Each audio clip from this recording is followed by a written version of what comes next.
welcome to another YouTube presentation by the London Transport Museum Friends. This time we keep the spotlight on ourselves. One of the ways in which the Friends generate cash to support the museum is by our sales of donated books and transport ephemera. In the last normal year, that's 2019 for those that can remember it, those sales generated roundly £30,000 in revenue. It's all a great example of a virtuous circle. Those who donate goods free up space they may want for other things at home. The museum takes some of the items to fill gaps in its collections. The remaining items go to good homes with other transport enthusiasts, and the sales generate money which we can donate to the museum's conservation and other programs. So everyone wins. How's that winning result achieved? In this presentation, John King, the Friends sales manager, is going to explain how the sales activities are managed and organised, and he will share a few tales from behind the counter. So John, over to you. Good evening, everyone. Some of you may not know who I am, but I'm John King, who runs the Friends stall at the depot at Acton. I took over from Graham Miller a few years back, and I'd worked with Dave Taylor, who is, of course, a great font of knowledge about everything to do with London's transport. My background is not the transport industry. I was a teacher of geography and history in a secondary school in southwest London, where I spent my entire teaching career and ended up as a senior deputy head. I always had an interest in transport, and as some of you will know, I have a particular interest in the railways of Kingston, plus the tram and trolleybus networks of that area. You will have seen that the title of this talk is probably the best second-hand transport bookshop in London. That title is derived from one of my team, John Waters, who was looking around our new stall and made that comment. And I thought it does sum up very much our stall. And this talk is very much about the stall and the way it runs and what happens on the stall. And I think I have to say at this point, we are very fortunate as a volunteer organisation to have a very permanent location courtesy of the museum at the depot at Acton. And we hope that we add something to the depot experience. Now, some photographs of the old stall as it was next to the persimeters, and the new stall now alongside the museum shop, and the team of my colleagues who help me in running the stall. We'll turn now to donations. The question, where do we get our material from? Very much like me at the beginning, I thought it would just be from the Friends, but it does come, in fact, from a large number of very different sources. Obviously, there are the Friends with a constant stream of small donations handed over at the depot events and at Monday evening lectures, if you remember them. Friends on working parties at the depot often drop items off into our box, and sometimes items are just left with reception. We don't know who they come from, but we will acknowledge you if you leave your name. Friends downsizing, of course, is a main source of material from us, and we go to collect that material. So that's fairly obvious where our material comes from. But we also get material from the museum. Material gets sent in or handed in by the public. If it's not wanted for the collection, it will normally get passed to us to sell to raise funds for the museum. Two very contrasting examples of things that have been handed in. Often people send in sets of last tram week tickets. Now they are very common and they will always be passed on to us. The museum has a good selection of those tickets. Secondly, but rather more unusually, we did find on our stall, tucked away underneath one of our stalls, a British Railways Eastern Region blue totem in very good condition. It had actually been sent into the museum by somebody who had not even given his name.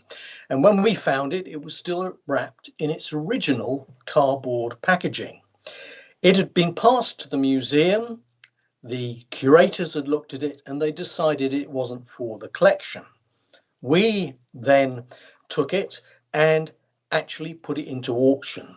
And fortuitously, we did manage to get a four-figure sum for that totem. But it's just an example of the kind of thing that can be sent in. A second source within the museum is curatorial. They mainly pass on to us ephemera, which has been sorted out. They may be duplicates or poor copies when better copies have been received. Sometimes they're very common items, run of the mill. Other times they're unusual. Let me give you an example. We were given a 1913 District and London United Tramways fold-out colour leaflet. It covered West London and actually showed a lovely pictorial aerial map of the area. It wasn't in the best of condition. There was old sellotape on the leaflet, and I managed to get that sellotape off and repaired it with archive tape. We put it out for sale on one of the Friends afternoons pre-open weekend, and it was an unusual item, and I put a three-figure sum on it. It was quite interesting. The person who bought it snapped it up immediately, but I do remember him telling his friend, "Don't tell the wife that I've bought this," which of course raises questions about our collecting habits. Another source of material is the museum library. They get bequests and donations of books, which then have to be sorted. The Friends have helped on several occasions when checking these against the library listings. Anything spare comes to the Friends. One such large donation, and a very good donation, is awaiting delivery to the depot as I speak. And 20% of that will be going into the LTM library, and the remainder will be coming to the Friends. I also acknowledge donations from the library when it moved from Covent Garden to Albany House of books that were not core to the collection. Last year, another donation to the museum library was most of the 55 Broadway library. Again, the Friends helped on processing and sorting all that material. A lot of it consisted of technical material, but nevertheless a good supply of books passed to the Friends. Other small donations come from the museum shop in terms of old stock, sometimes from the bus archive when they're sorting out duplicate material, non-core material to them, and when we've been out on stations, but I'll come back to that in a moment. But let me give you an example, a lovely example of a small collection that I made, I think it was back in 2019. A lady had contacted the museum about a donation of maps. Eventually, the offer was passed to Susan Gilbert. The collection was described as a good shopping bag full of maps. The address I was given was a smart flat in the centre of Hampstead, and in talking to the lady concerned, I was asked to arrive at precisely 4 p.m. When I got there, I met this very smart lady, and she said, "Come through to the sitting room, John." And there was laid out afternoon tea.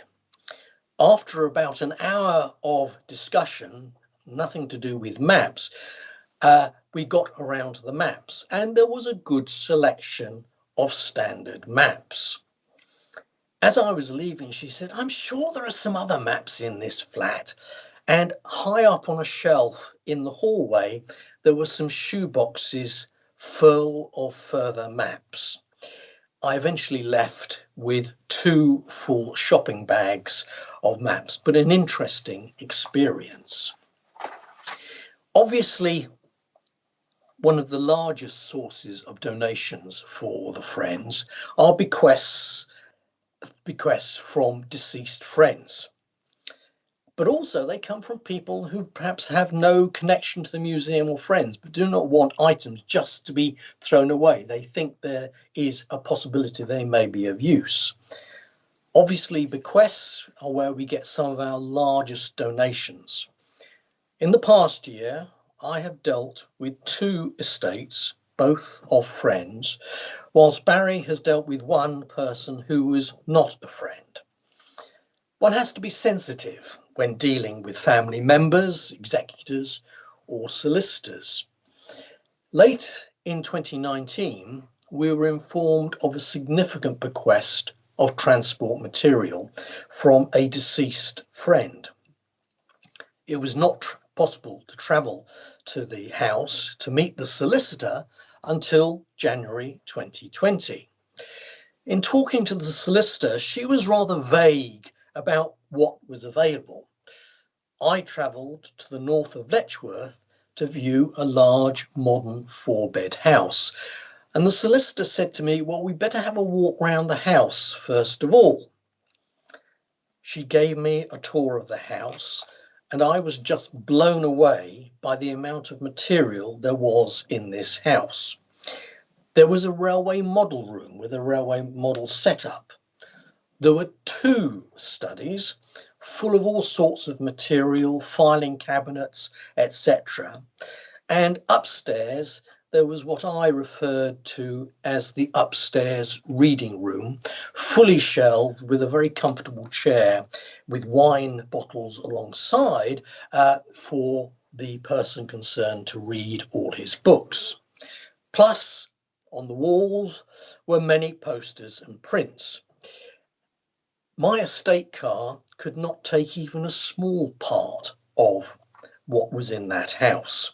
So I had to return the next week with a van and 2 of my colleagues, Jerry Abrahams and Dave Knoll, and we worked the full day loading up this van to take back to the depot. The van was full to the gunnels, and my 2 colleagues did sterling work. Books are heavy. One small amusing incident of that particular collection was that the solicitor said to me, oh, those 2 toolboxes in the hall are for you. I looked at her rather quizzically and she said, well, just go and have a look at them. And I went to these 2 large plastic toolboxes, and inside there were 2 garden gauge model locomotives. Absolutely brilliant. One of them was a Linton and Barnstable locomotive, and I took those away with me, and both of those have now been sold for a 4-figure sum.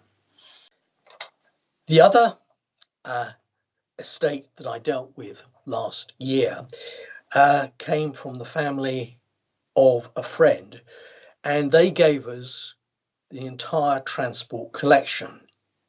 That took 4 separate visits, and in that collection there was a huge photographic collection, books, and no less than 27 volumes of tickets. Absolutely amazing. And when you go on a collection, you just never know what you're going to find or be given.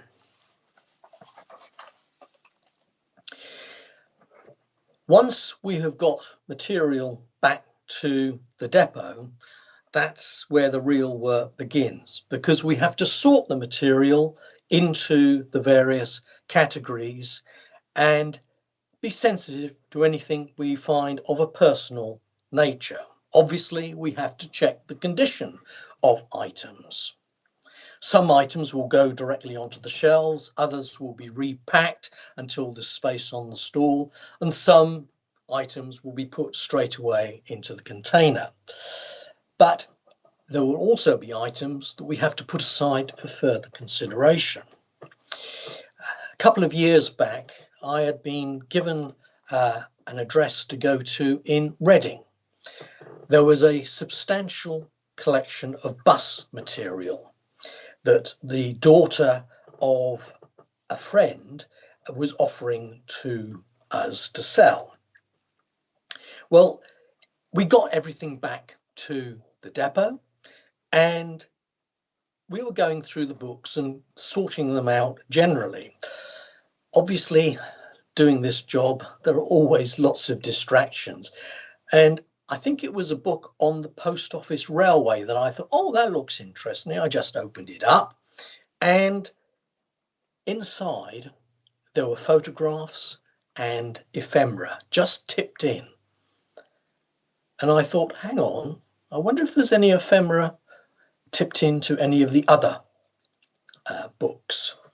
We looked back through the other books, and yes, quite a few of the books had ephemera. And sometimes the ephemera is worth far more than the books themselves. When we're sorting out material, we do think about upcycling. By that I mean there's unusual, interesting material. Is it something the museum or the library might be interested in? Is there material which is non-core? And for example, at the present moment, I have material waiting to go to the bus archive, which is provincial bus material. And then sometimes we will sell material elsewhere because it's not central or core to our selling activities. But just to give you an example, I mentioned earlier that we had collected a large photographic collection. And in that collection, there were a large number of black and white railway photographs. These were all 35mm photographs taken in the late 1950s and early 1960s. There was probably somewhere in the region of 1,500, 1,600 odd photographs. We had the negatives, we had contact prints, and what made these photographs stand out, there were many very good quality action photographs of British railway locomotives. Sadly, there was very little London transport material anywhere in that collection. That collection has now been sold and we got a very substantial four-figure sum for all those photographs. In the sorting, it's the expertise of the team which comes very much into play. We have Dave Noel, who's very much our expert on books, and he will often say, well, let's just put that book to one side. I need to check it out. It might be worth a lot. And I remember last year there was one book which he valued at over £200, and yes, we did get that for a book. Then there's Colin Wilder, very much a man of bus models, and he can sort out the special from the common. He's very good on uniforms. Jerry Abrahams has a very wide London transport knowledge. John Hart with his wide bus knowledge. John Lulham with tickets and Railwayana, and Graham, who has a sixth sense about material, something which we all develop over time. I myself love maps. That was part of my training as a teacher in geography. But for example, at the present moment, I've put together a lovely map that was admittedly falling apart when I got it, but it's entitled London Southern Tramways 1882. It was from a prospectus on very thin paper, which is gradually flaking away. I've now stuck it down and it will be eventually shown to the curators. Another person in the team who I'd mention here is Dave Taylor, because if I've ever got a question, I can always go back to him and he's a font of all knowledge. One other person I'll go back to is Jerry. Jerry also holds a very important post within the Friends sales team. He is known as the Chief Catering Officer, and particularly when we've gone out to other locations, he keeps us well supplied with teas and coffees and other things to eat and drink. Obviously, we also have to do a certain amount of recycling. Inevitably, there are a lot of coffee table books that we get which have been produced in large numbers. They might be recycled in some cases to charity shops. I hate to see anything just simply thrown away. Sometimes we get books which are damaged, coming apart and not of any great value, and sadly they do have to go in the bin. I can think of some examples of Ian Allen type books, the listing of locomotives. Some are very neat, some are appalling and falling apart, and they all go into the bin. And then, of course, we get some non-transport books. They will go to charity shops. If we get any other non-transport books on London, I generally leave them out on the stall, and they do get sold in good time. The one thing that we unfortunately haven't got enough space for are magazines. Unless they're very special magazines like Backtrack or the London Railway Record or London Transport magazines, we have to just move them on as quickly as they can into the bin. They're heavy, they take up a lot of space, and we would take a long time to sell them. When it comes to selling, you may think it's fairly obvious what we're actually doing. Our mission is to raise funds for the conservation and restoration of objects within the museum, but also we're there to educate and inform when selling items to friends, members of the public, and especially to children. Who do we sell to? Well, that may seem a rather obvious question, but I want to give you some examples of people we have sold items to.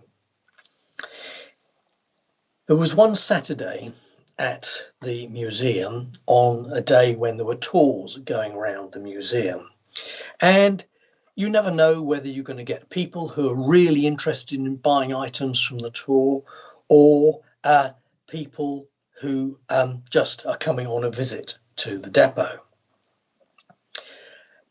On this particular Saturday afternoon, there were two very smartly dressed young ladies, and I thought, well, they're rather unusual people coming around the depot. And I got talking to them, and they turned out to be English language teachers from Sao Paulo in Brazil.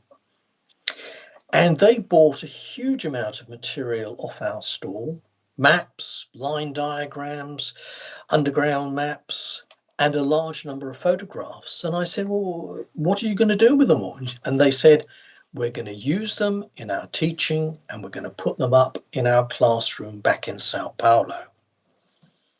On another occasion, I got talking to a person who came down to the depot on an open weekend, and he turned out to be a lecturer from Central St. Martin's. He was very interested in design items, and of course Central St. Martin's does hold its own collection of London Transport design material. But we were having a very good talk, and he bought a lot of things off the store, because once I realised his interest, I could point him in the right direction. And right at the end, I mentioned to him that we had some London Passenger Transport Board buttons from 1933, still in their original boxes. And he was intrigued. He took away some individual examples, but after that, he encouraged his students to come down. And we often get costume design students coming down saying, have you got any of those London Transport buttons? And they love them for making their costumes. Other people we've sold to are interior designers who want decorative items for restaurants, bars, and even for offices. Maps, posters, signage. It's interesting that the demand from that sector stays up. On another occasion, and again, this was a Saturday, I remember it very well, we had got a Hatton Cross experimental fiberboard sign for sale. This was the Freeze Line station name from Hatton Cross, about 6 foot long, rather tall and rather wobbly. And an American student was coming round and she wanted to buy this, which was fine. But she then said, well, I'm taking it back on the plane to New York tonight. And I said, well, are you sure you're going to be able to get this on the plane? And she said, yes.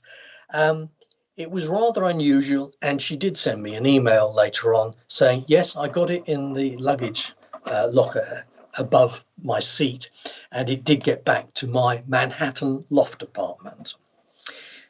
On another occasion, I remember a couple and they were very interested in one of our light boxes that was from Whitechapel Station. I think it showed Way Out and East London line. So it was an old sign, but it was a very heavy light box, still with the bracket attachment.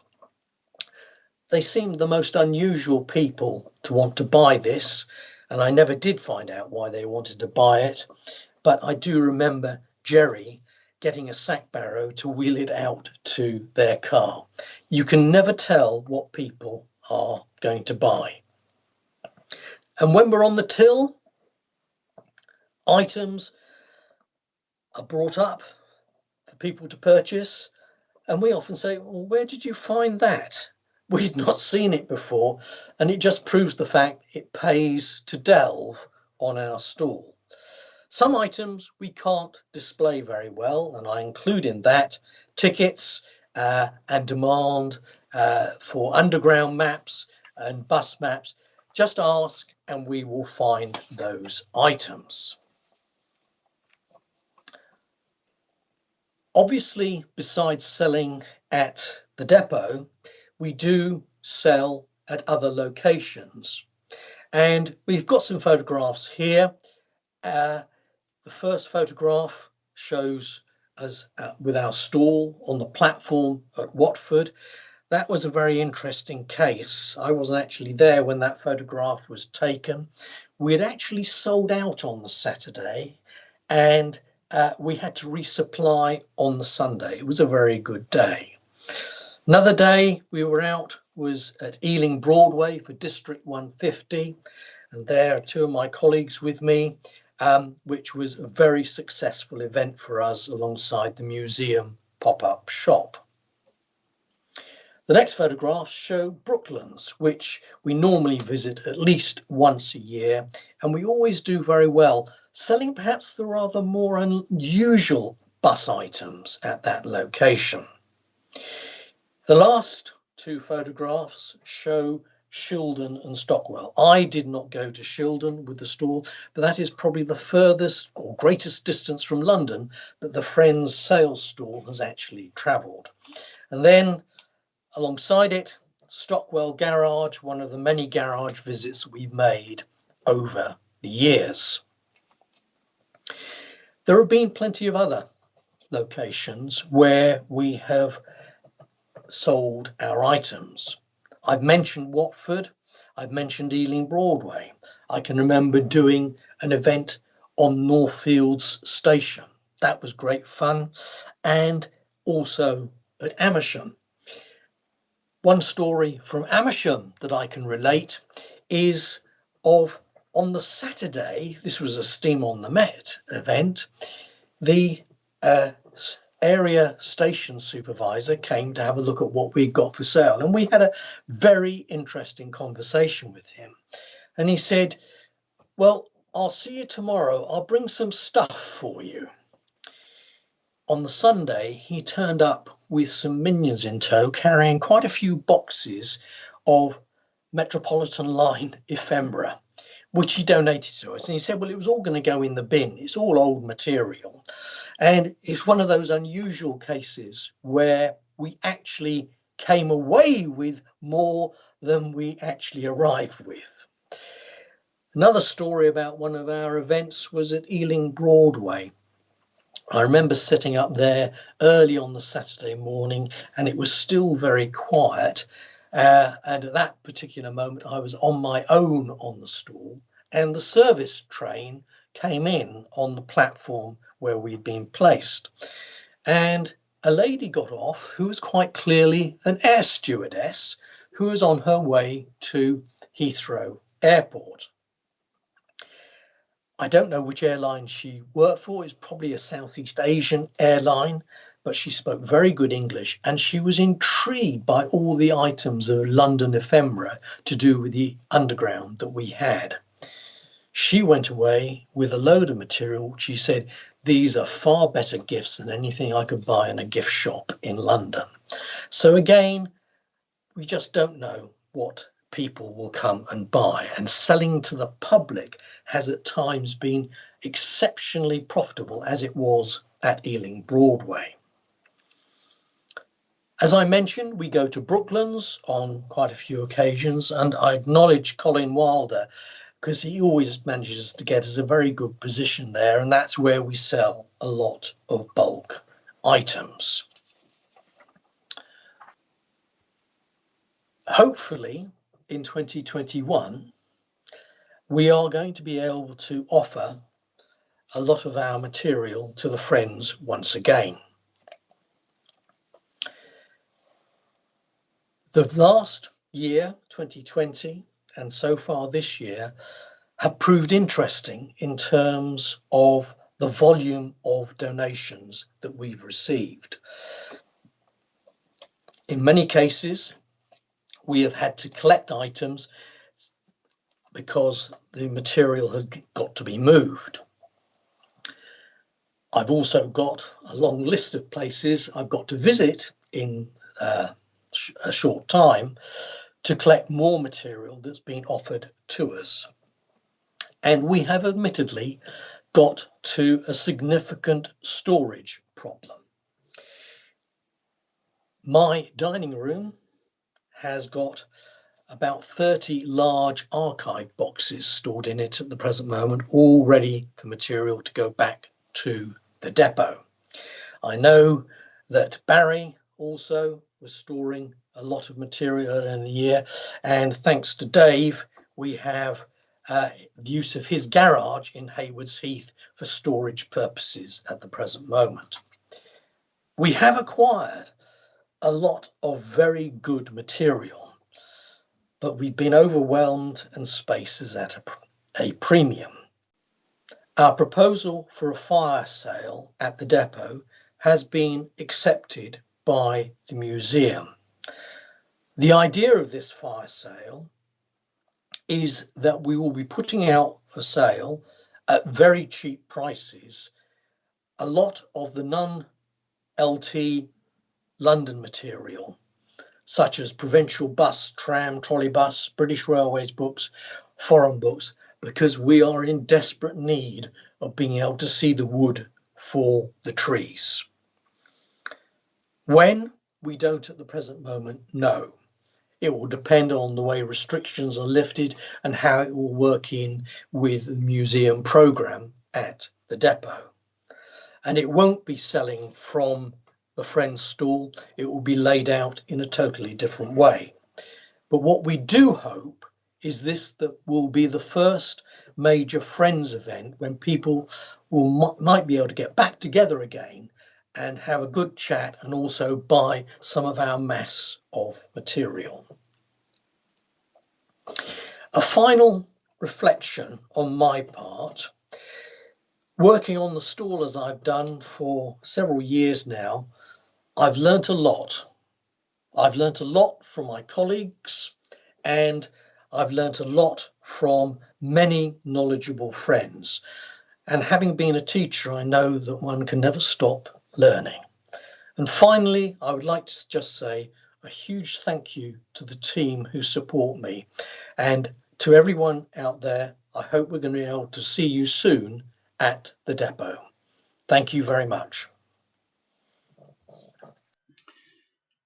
Thank you, John, for that fascinating look behind the scenes at the Friends sales activities. Although COVID has temporarily restricted your sales activity over the past year or so, it's great that you've kept the tills open by running online sales for Friends and by putting some donated items into auction. My thanks to you and to your very enthusiastic sales team for all that you do.